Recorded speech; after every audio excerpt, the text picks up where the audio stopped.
आप सुन रहे हैं पॉकेट एफएम आरजे श्रेया के साथ। चैप्टर 12। वो उसे कुछ भी नहीं देना चाहता था। जैसे ही आदित्य ने स्पर्श को रुकने के लिए कहा, तभी स्पर्श ने मुड़कर उससे पूछा, सर, कुछ और भी काम है? आदित्य ने गहरी सांस ली और बहुत सोचकर धीरी आवाज में कहा, अब ताना की हालत कैसी है? स्पर्श ने थोड़ा सोचा, फिर उसे सब कुछ सच सच बता दिया। उसने कहा, सर, ताना हमारे फिजिकली तो बहुत वीक दिख रही थी, पर हाँ, मेंटली ठीक थी। वो बिल्कुल होश में अच्छी तरह से मुझसे बात कर रही थी, तो शायद ठीक ही होंगी। आदित्य को उसकी बात सुनकर बहुत रिलैक्स फील हुआ और उसने कहा, थैंक यू, अब तुम जा सकते हो। स्पर्श ने हाँ में मुंडी हिलाई और कहा, ओके सर, और रूम से बाहर निकल गया।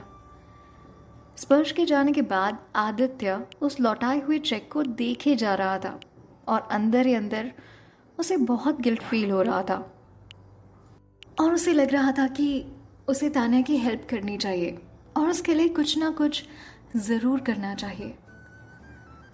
उसे लग रहा था कि शायद अब उसे ही अपने बिजी ऑफिस टाइम से थोड़ा सा टाइम निकालकर तान्या से मिलने जाना चाहिए। तान्या ने साफ साफ कह दिया था कि उसे वो पैसे नहीं चाहिए, पर आदित्य को लगता था कि ये पैसे तो उसी के हैं और वो उसका कुछ भी खुद के पास नहीं रखना चाहता था। आदित्य अपने काम पर फोकस करने से पहले बहुत देर तक सिर्फ इसी के बारे में सोचता रहा।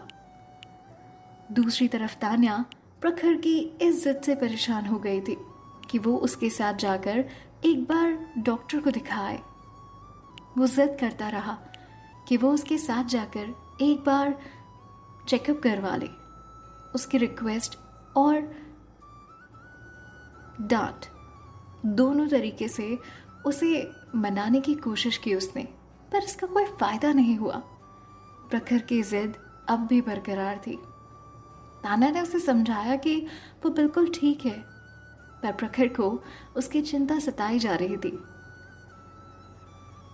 तभी प्रखर गुस्सा होते हुए उससे कहता है, दीदी, अगर आपने अब भी हॉस्पिटल से जाने से मना कर दिया ना, तो मैं अभी आदित्य को फोन करूंगा और उसे वो 1 करोड़ का चेक वापस देने के लिए कहूंगा। मुझे पता है कि आप हॉस्पिटल इसलिए नहीं जाना चाहती हो ताकि हमारे और पैसे खर्चा ना हो,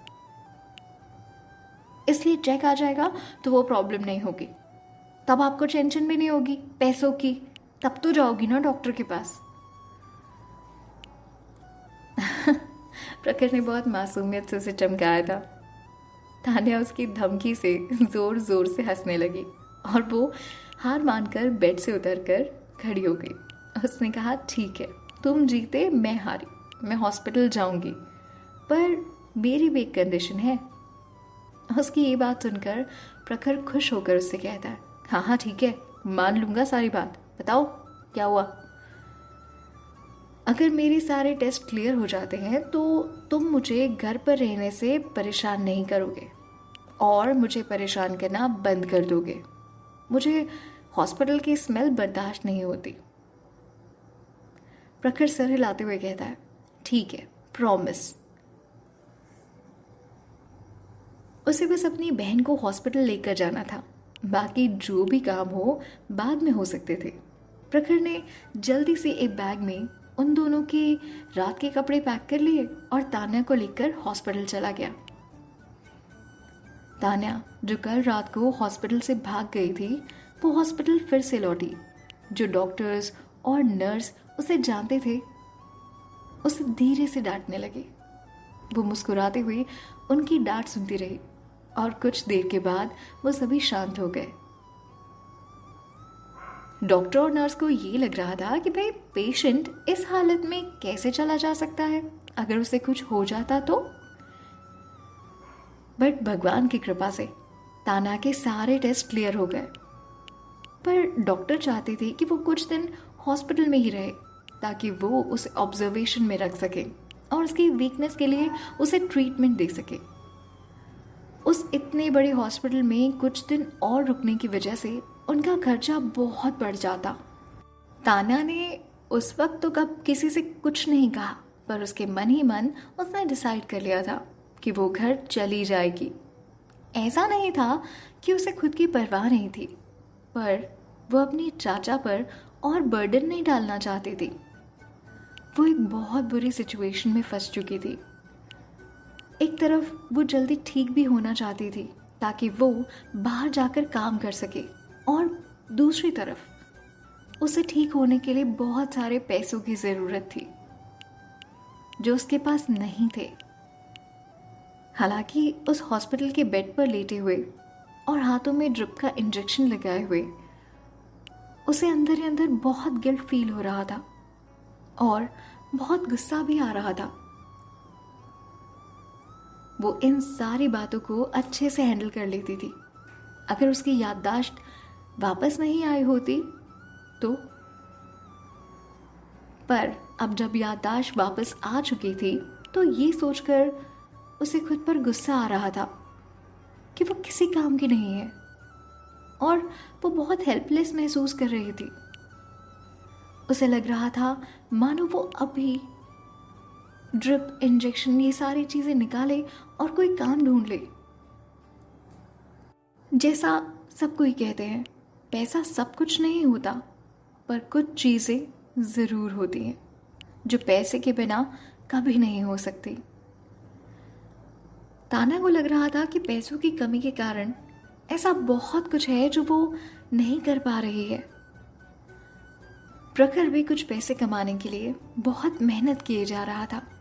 हॉस्पिटल में भी वो अपने 4 साल पुराने लैपटॉप पर बड़े गौर से कुछ टाइप किए जा रहा था। तभी तान्या ने उसे देखा और उससे पूछा, तुम क्या कर रहे हो प्रखर? तभी प्रखर ने स्क्रीन से नजर हटाई और तान्या की तरफ मुस्कुराते हुए देखकर कहा, दीदी कुछ फ्रीलांसिंग का काम है। कॉलेज में एक सीनियर ने मुझसे ना एक सॉफ्टवेयर प्रोग्राम बनाने की रिक्वेस्ट की थी और ये लिखने के लिए वो मुझे 3,000 भी देने वाला है। ये बात सुनकर तान्या की आंखों में जैसे चमक आ गई और उसने प्रखर से पूछा, तुम्हें आता है ये सब कुछ? हाँ, काम खत्म होते ही इसके पैसे मिल जाएंगे तुम्हें? प्रखर ने बड़ी उम्मीद से कहा, हाँ, मेरा सीनियर जानता है कि हमारी फिनेंशियल कंडीशन अच्छी नहीं है, इसलिए वो मुझे टाइम से पैसे दे देते हैं। एक्चुअली ये मेरा दूसरा प्रोजेक्ट भी है और वो मुझे और काम देना चाहते हैं, जिसके लिए मुझे यही कोई 20,000 रुपये मिलेंगे।